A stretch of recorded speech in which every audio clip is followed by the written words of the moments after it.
harka fuunee jirtu waan nagaa koodha galata waaqayyo nageenyi koo kan jaalalaaf kan kabajaan lafumaaf iddoo jirtanitti isin haa qaqqabu isiniin jedha hundumti keessanuu iddoo jirtan addunyaa kana mara irratti nageenyi koo isin haa qaqqabu isiniin jedha ani seenadha seenatuubi hundumti keessanuu subscribe gochuu indagatina walirraa bannee jira YouTube irraas badeen jira garuu yaa haalli waan namni jennee fi deebi'ee dhufeen jira subscribe gochuu indagatina isiniin jedha obboloonni koo hundumti keessanuu walaa jajjabeessinu ijoollee Oromoo kanatti aansuudhaan baga ayyaana masqalaas geessanii irraa haftanii baga guyyaa har'aa kana isiniin ga'e guyyaa har'aa kana immoo wanti na fide tokkoffaa guyyaa boruu guyyaa ayyaana guddaadha jechuudha akkasumas ayyaana uummata Oromoo yookaan immoo saba Oromoo kan ittiin beekamu keessaa ayyaana Irreecha saniifuu ayyaana Irreecha gammachuudhaan akkasii wajjin dabarsu jedhee tanan dhufe nabbaaka ayyaana jala bultii ayyaana Irreechatiin isiniin ga'e jechuun barbaada.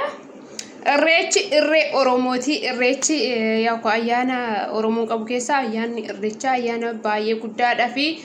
baay'ee beekamaa baay'ee bareeda baay'ee kan nama gammachiisuu fi kan namatti toluudha hundumti keessanuu ni beektu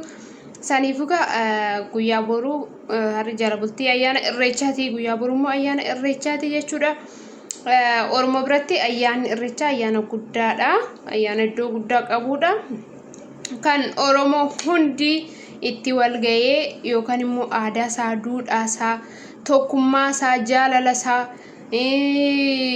warri waaqeffatus immoo waaqeffannaa isaa kan ittiin mul'isuudha. Kanaafuu isinis hundumti keessanuu baga isiniin ga'e isiniin jechuun barbaada. Yaa'u biyya keessatti haalli Irreecha irratti gaafa Irreecha koronaanis hin baay'ata gaafa Irreecha lollis hin baay'ata. Homaa miti kunis guyyaan isaa in darbaa jechuudha gaafa rabbiin jedhe Oromoon hundi wal ta'ee walii galee ayyaana Irreecha saala gaariidhaan ni kabajama jechuudha. Rabbiin immoo waaqni Oromoo ayyaana Irreecha ayyaana nagaa ayyaana akkan jaalalaa kan bilisummaa nuuf haa ta'u akkasumas immoo rabbiin biyya keenya Itoophiyaatti nagaa nuuf haa buusu. Lafa nageenyi jiru wanti hundumtuu jira lafa nageenyi jiru waaqeffannaan jira lafa nageenyi jiru wal kabajuun jira waan ta'eef hunda kan dursu nagaadha waan ta'eef waaqayyoon biyya keenya nagaa nuuf haa godhu addunyaa keenya nagaa nuuf haa godhu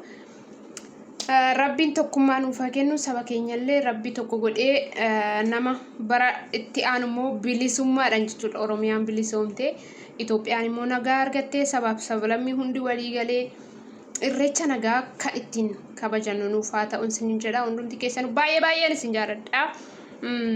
Kanaafuu subscribe gochuu indagatinaa isiniin jedha yeroo biraa immoo viidiyoo babbareedaa qabannee walitti deebinaa jechuudha kana booda wajjin jirra. Kanaafuu hundumti keessanuu please walaa guddisnu walaa jajjabeessinu ijoollee Oromoo aadaa wal guddisuu aadaa wal jajjabeessuu aadaa wal kabajuu aadaa wal jaalachuu haa horannu. Oromoon nama kabajuu nama jaalachuu beeka waan ta'eef hundumti keessanuu walaa kabajnu walaa jaalannu tokkummaa keenya haa cibsinu bakka jirutti walii haa gallu eenyummaa keenya naa boonnu Oromummaa keenya naa boonnu isiniin jedha ijoollee Oromoo kanuma isiniin jedha dhaamsi koo yeroo biraa